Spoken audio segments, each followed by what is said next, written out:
While standing, Zhang Hong paused, theatrically clearing his throat and adjusting his gold-rimmed glasses. Stepping forward, he continued in a tone he presumed to be imposing. We are currently organizing a grand football night social event under the guidance of the school's Youth League Committee. The aim is to enrich the cultural life of students and promote interaction and cooperation among different departments, while also rallying support for the upcoming World Cup. Preparations are proceeding smoothly, yet we find ourselves with a shortfall in sponsorship funds. Thus, we are reaching out to exceptional students like yourself, those who are capable, compassionate, and socially responsible, or perhaps to your family business, to provide some generous sponsorship for our event. The student council members behind him nodded enthusiastically, chiming in, yes, Wang Gan. Please support the school's student activities. This contributes to the cultural development of our institution. You clearly are a young and successful individual. Sponsoring this would be a mere trifle for you. Rest assured, should you choose to support our event, we will prominently feature your name and your company's name in our promotional materials, program listings, and during the acknowledgement segment at the event. This will provide an excellent opportunity for publicity and image enhancement for both you and your company.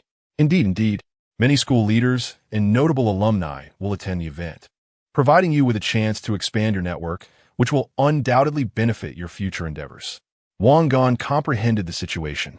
It appeared that these individuals regarded him as an easy target, approaching him for sponsorship. He felt a sense of satisfaction, as it indicated that his efforts in cultivating the persona of a super-rich heir had been successful.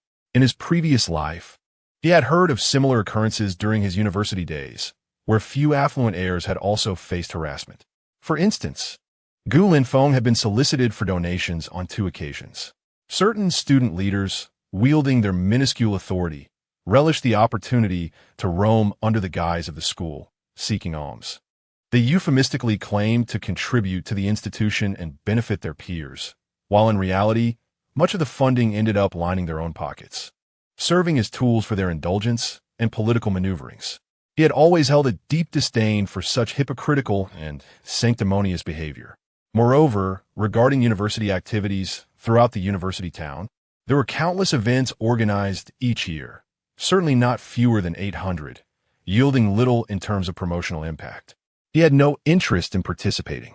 Wang Gan coldly uttered 3 words, lacking even the inclination to offer them a superfluous expression. He sidestepped them and proceeded toward the teaching building. Zhang Hong did not anticipate Wang Gan's abrupt and decisive refusal, devoid of any pleasantries, not even sparing him a glance. His carefully maintained smile instantly froze upon his face. Zhang Hong hastily stepped forward, once again obstructing Wang Gan's path, his tone shifting to one of displeasure and firmness. Classmate, this is an officially organized large-scale event by the school, representing the image and stature of our university, contributing to the cultural and entertainment development of the school, enhancing the spiritual and cultural lives of our fellow students. Shouldn't this be the responsibility and obligation of every student at our institution? As a member of our university, do you not possess even the most basic sense of collective honor and spirit of contribution? He attempted to coerce Wang Gan through the notions of collective honor and moral obligation. Wang Gan halted, slowly turning around, his gaze as frigid as ancient ice. He fixed an unwavering stare upon Zhang Hong, filled with contempt. Your judgment of my sense of collective honor is not for a petty clown like you to make. How I choose to spend my money is not subject to your scrutiny. Now, immediately, vanish from my sight and do not compel me to take action. His voice was not loud, yet the unmistakable dominance and chilling undertone rendered the surrounding air significantly colder, inducing a sense of dread. Zhang Hong found himself momentarily paralyzed by the palpable menace emanating from Wang Gan, unable to utter a word, his complexion paling. As the vice president of the student council, he was accustomed to being flattered and celebrated, never having experienced such public humiliation and intimidation. The audacity of this mere student, who merely drove a luxury car, to exhibit such arrogance and disregard for him was unfathomable.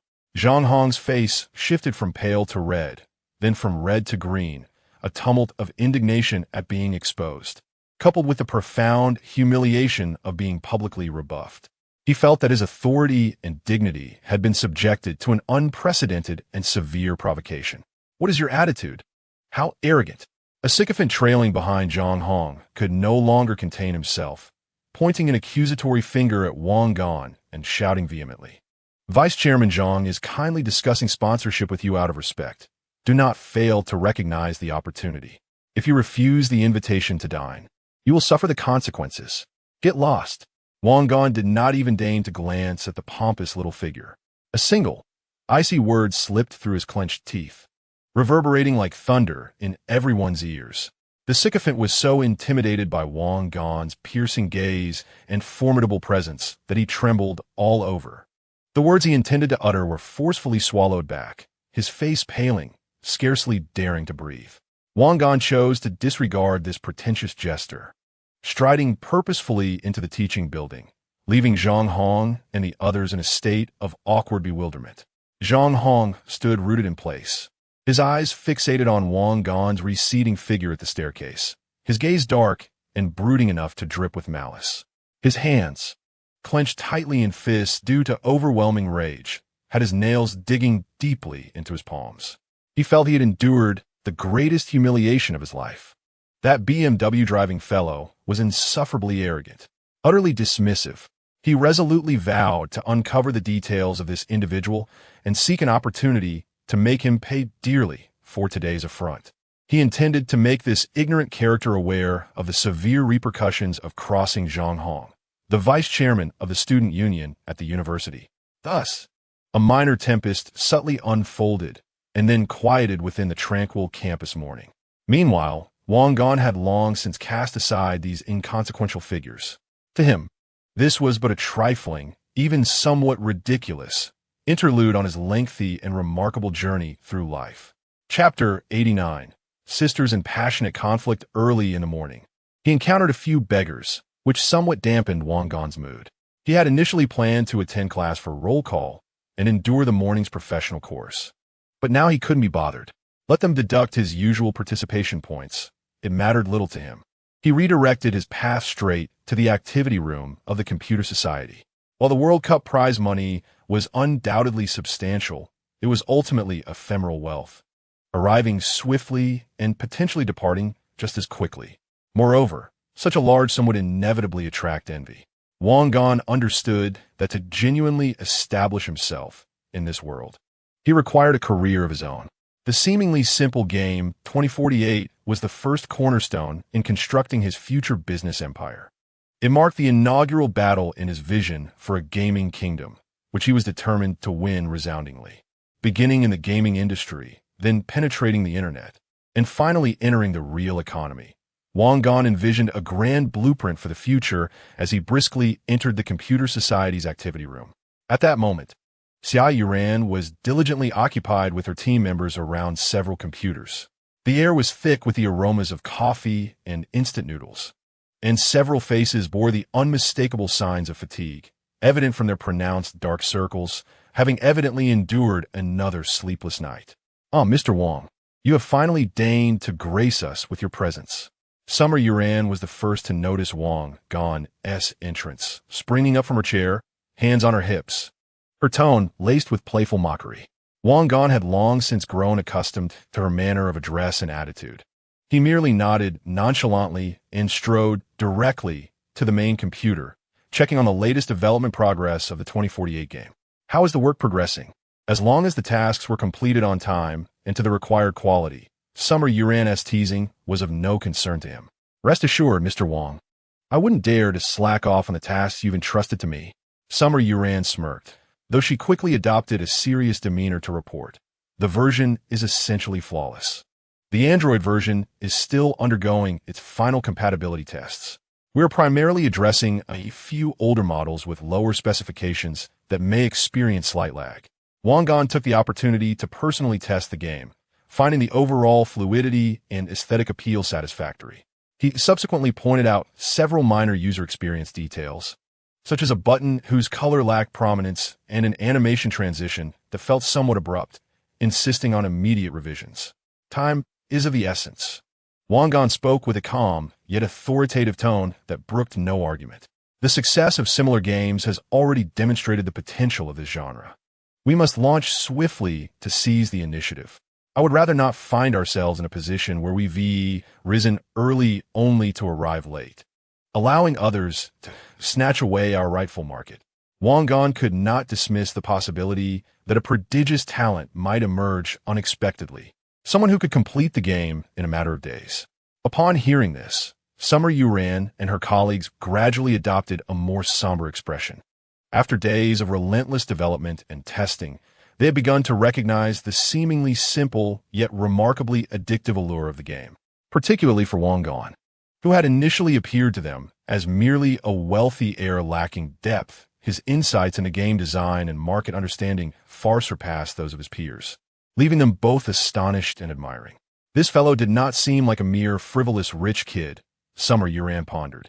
Could it be that he might actually create something remarkable with this game?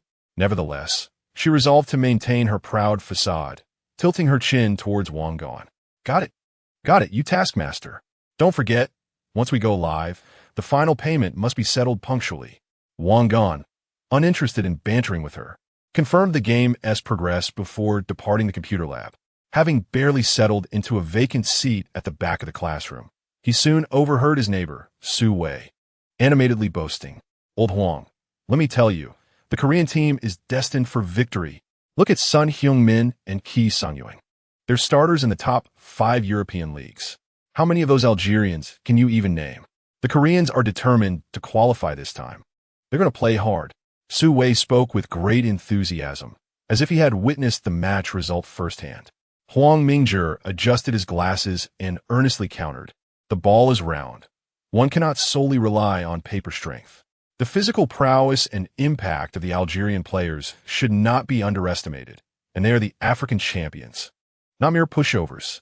Listening to Su Wei's brilliantly contrarian analysis, Wang Gan could not help but form a nearly imperceptible smile at the corners of his mouth. He distinctly remembered that in this match, the South Korean team would concede 4 goals to Algeria. However, he was momentarily uncertain whether South Korea had managed to score 1 or 2 goals. It seemed he would need to delve deeper into the matter later that evening. The morning classes had been interminably dull, leaving one in a state of drowsiness. Wang Gan's thoughts had already soared to the upcoming match and the soon-to-be-released game, 2048.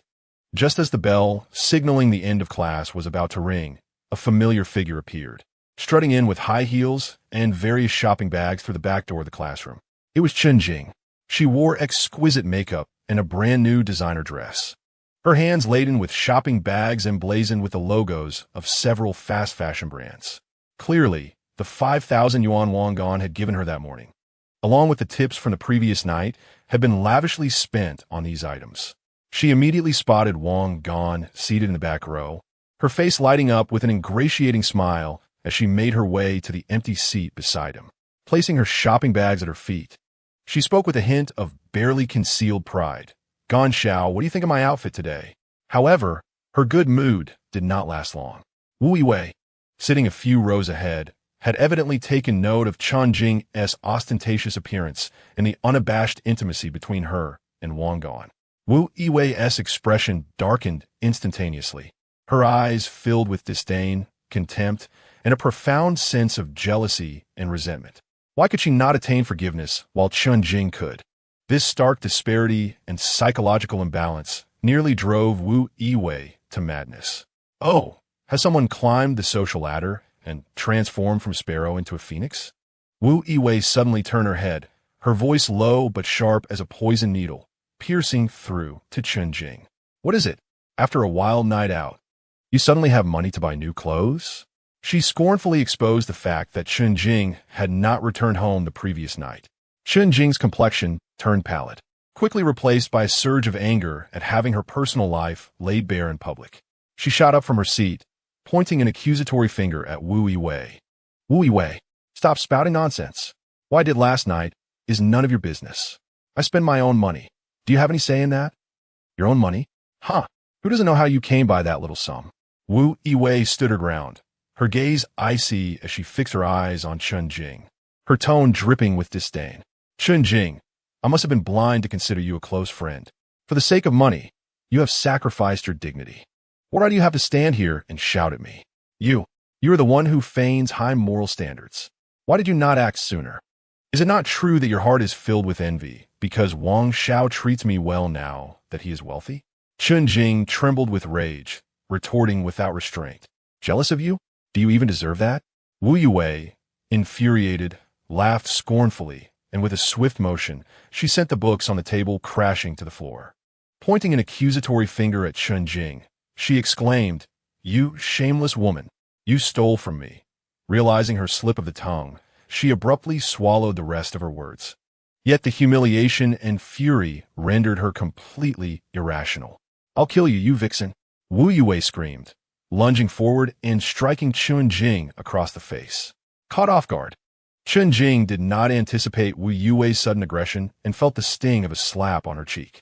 Not one to be bullied, she retaliated with a scream, and in an instant, the two were locked in a fierce struggle. Chapter 90. The spectacle of the classroom descended into chaos. The shrieks of women, the tearing of fabric, and the clattering of desks and chairs merged into a cacophony. Wu Yue, accustomed to being pampered, unleashed her fury with precision, targeting Chun Jing's face and hair. Chun Jing endured the assault with determination, fighting back fiercely, clawing and scratching in a desperate attempt to reclaim her dignity. Their hair became a tangled mess, and their clothing was in disarray, transforming them from refined ladies into two brawling harpies. This dramatic scene left their classmates in stunned silence. Some boys, caught up in the excitement, cheered them on, hoping for an even more intense confrontation, while others, feeling sympathy for the women, stood nearby offering words of comfort. The girls, on the other hand, mostly reveled in the spectacle, arms crossed, enjoying the show. Some even discreetly pulled out their phones to capture the moment, ensuring that live updates would soon appear on the school forum. The elderly professor, visibly distressed, clenched his fists, his beard shaking in anger. He struck the podium with his teaching stick multiple times in an attempt to restore order, but his efforts went unheard. Finally, exasperated, he slammed his lesson plan onto the podium and bellowed, "This is outrageous. Absolutely intolerable. Everyone get out." Wang Gan, throughout the commotion, remained unperturbed, seated calmly as he observed the unfolding drama between the two women, whom he viewed as mere pawns of jealousy and vanity embroiled in a farcical debacle. To him, it was far more entertaining than a football match. A faint smirk played on his lips as he reveled in Wu Yue's frustration over his indifference and Chun Jing's betrayal of her former friendship. Wang Gan had achieved his aim. Meanwhile, Huang Mingzhi stood nearby, his brow furrowed in deep concern. He gazed at Chun Jing and Wu Yue with utter disappointment. Unable to comprehend the situation, he found it incomprehensible that two girls, once regarded as quite admirable in his eyes, the beautiful class flowers, could so easily devolve into such unattractive creatures over a man and a mere sum of money, even resorting to public fisticuffs. Was there truly no semblance of sisterly affection left? Ultimately, it was Wang Qi and a few class leaders who rushed to the scene, exerting considerable effort to separate Chun Jing and Wu Yue. Both were disheveled, their clothing askew, faces marred with scratches, and hair in utter disarray, a pitiful sight indeed. Subsequently, they were unceremoniously expelled from the classroom by an irate old professor, restoring a semblance of calm to the environment. This sudden fallout between friends and the ensuing classroom brawl swiftly spread throughout the campus of Maoyan University, becoming a source of amusement for students during their breaks. The names Wang Gan, Wu Yue, and Chun Jing became inextricably linked due to this incident, turning them into the focal point of discussions on the campus forum. When the class bell rang, Wang Gan stretched lazily, having no intention of returning to the Shuxiang courtyard. Under the scorching midday sun, he was disinclined to run about and decided to casually grab a bite at the school's small cafeteria. The food there was quite satisfactory, primarily catering to faculty members, with prices and flavors far superior to the large dining hall. As he stepped out of the teaching building, his phone rang. It was Sun Qing. Upon answering, he was greeted by Sun Qing's excited voice, tinged with self-congratulation. "Wang Xiao, I have wonderful news. I passed my driving theory test on the first attempt. Aren't I impressive?" Wang Gan responded with a nonchalant lacking any emotional response. I see. As it happens, do you have a moment? I need you to run an errand for me. I'm free. Just say the word, Wang Xiao. Sun Qing's voice was sweetly syrupy. All right, I'm transferring 1 million to you now, Wang Gan said, executing the transaction via mobile banking. Take this money and help me purchase some football lottery tickets. Buy for the match between Algeria and South Korea. Placing 2 bets. Algeria to win 4-1. Bet 500,000. Algeria to win 4-2. Also bet 500,000. Remember, buy from different lottery shops. Don't buy too much from one place, and be cautious not to attract unwanted attention. Once purchased, deliver them to the eastern gate of the school to await my arrival. If he were to embrace the life of a wealthy benefactor, he could not manage every detail himself. What enjoyment would that afford? By entrusting Sun Qing with this task, he aimed to gauge her capability and resourcefulness. Should she prove herself worthy, he would have ample tasks for her in the future. Moreover, by limiting her to just 1 million, he sought to test her loyalty, to see if she would forsake his substantial support for that sum. If Sun Qing were truly so shallow, then so be it. Dividing the bets equally meant that even if Sun Qing grew suspicious, the 50% chance of winning remained relatively plausible, making it less likely for her to delve into deeper implications, such as his true identity as a reborn individual. On the other end of the line, upon hearing that 1 million would be spent on seemingly dubious lottery outcomes, Sun Qing's heart momentarily sank, and she couldn't help but murmur. Wang Xiao is spending 1 million on lottery tickets? In the event of failure, would that not render the effort futile? Though she is somewhat materialistic, she understands that earning money is no easy feat. To her, 1 million is no trivial sum. Wang Gan's tone suddenly turned frosty. If I tell you to buy, then buy. What is with all the needless chatter? It is my money, and I shall spend it as I please. Who are you to instruct me on how to manage my affairs? Sun Qing was taken aback by Wang Gan's stern demeanor and quickly backtracked. No. Young Master Wang, please do not be angry. That was not my intention. I will go and make the purchase right away. I assure you it will be handled impeccably. She dared not offend Wang Gan, her benefactor. After hanging up, Wang Gan was about to head toward the small canteen when he spotted Chen Jing striding furiously towards him from a distance. Her hair remained somewhat disheveled. Her eyes were red, and faint scratches marred her face, rendering her both pitiful and distressed.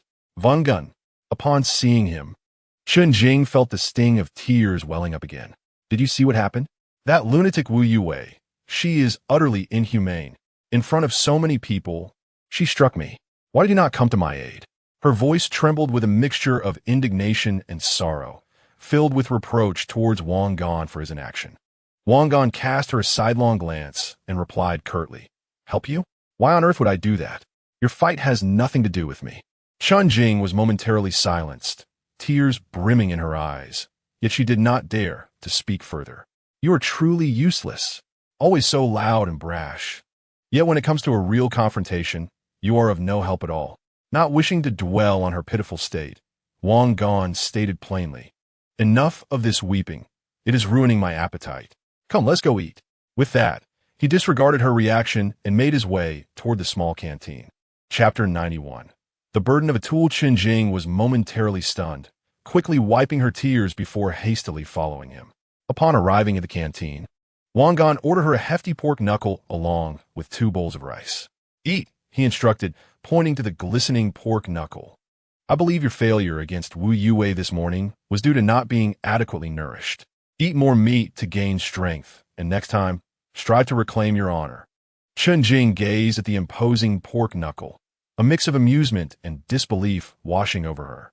Wang Gan's remark about next time and the need to reclaim her honor left her momentarily speechless, her cheeks flushing slightly, staring at the fragrant, shiny dish before her, and then at Wang Gan's nonchalant expression. She felt a swirl of emotions. This man is truly one of a kind.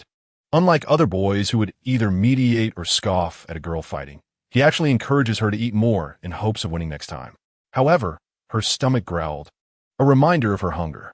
Despite the earlier altercation with Wu Yue, the physical exertion had taken its toll. After a moment's hesitation, she ultimately succumbed to the allure of the delicious food. with a hint of shyness and a touch of defiance. She picked up her chopsticks and began to nibble on the pork knuckle. Meanwhile, Wang Gan leisurely enjoyed his meal, occasionally casting glances at Qinjing. Do not speak. While this young lady may appear astute and sharp-tongued on ordinary days, the sight of her gleefully gnawing on a large elbow with grease adorning her lips reveals a certain endearing clumsiness. Her cherry-like mouth struggles to accommodate a piece larger than her fist, and although her manner of eating lacks elegance, it exudes an authenticity and wildness that is quite captivating to Wang Gan. Indeed, no matter how beautiful a woman may be, hunger renders her oblivious to her image. As Chun Jingfeng devoured the majority of the elbow and polished off 2 bowls of rice, she finally sat back, content and satisfied, letting out a small belch. Her cheeks flushed slightly, a result of her enthusiastic indulgence. Observing that she had nearly finished, Wang Gan set down his chopsticks, dabbed his mouth with a napkin, and leisurely spoke.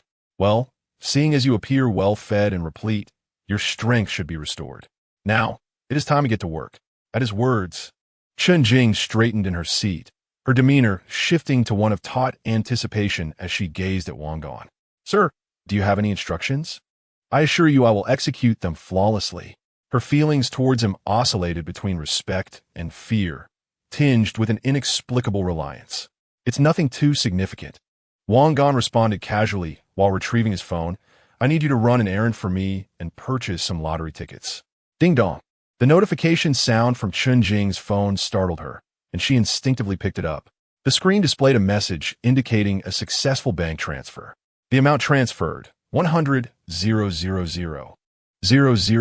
yuan, 100 million. Her eyes widened in sheer disbelief, her breath quickening, and her hand trembled slightly as she held the phone. 1 million. Wang Gan had just transferred her 1 million in a single transaction. Throughout her life, she had never seen such a sum, let alone in cash. Even her bank account had never exceeded 5 digits. This felt like a surreal dream. She abruptly raised her head, incredulous as she stared at Wang Gan. Her voice slightly stammering. Wang Gan, is this really 1 million? You didn't make a mistake, did you? Wang Gan cast her a calm glance, his tone steady and unwavering. Indeed, it is 1 million. I want you to take this money and purchase some football lottery tickets. The match between Algeria and South Korea. Bet on 2 scores. Algeria winning 4-1 for 500,000, and Algeria winning 4-2 for another 500,000. He paused momentarily before continuing. Remember, buy from different lottery shops. And don't purchase too many at any single store. Disperse your purchases to avoid drawing any attention. Once you have the tickets, do not delay. Bring them to me immediately. At that moment, Chun Jing's mind was still reeling from the staggering amount of money. She had anticipated Wang Gan might give her 10 or 20,000 to run errands, but she never imagined he would be so generous, casually handing over 1 million. What did this signify? It represented Wang Gan's trust in her. It indicated that her standing in his eyes might be higher than she had ever imagined. This realization sent her heart racing uncontrollably, an exhilarating thrill washing away any lingering grievances from their earlier altercation. What nonsense surrounding Wu Yue, what rumors and gossip, all appear trivial in the face of 1 million. As long as I can firmly grasp on a Wang Gan's substantial support, can I ever fear a lack of prosperous days ahead? Rest assured, Mr. Gan. Chun Jing inhaled deeply, striving to calm her exhilarated heart.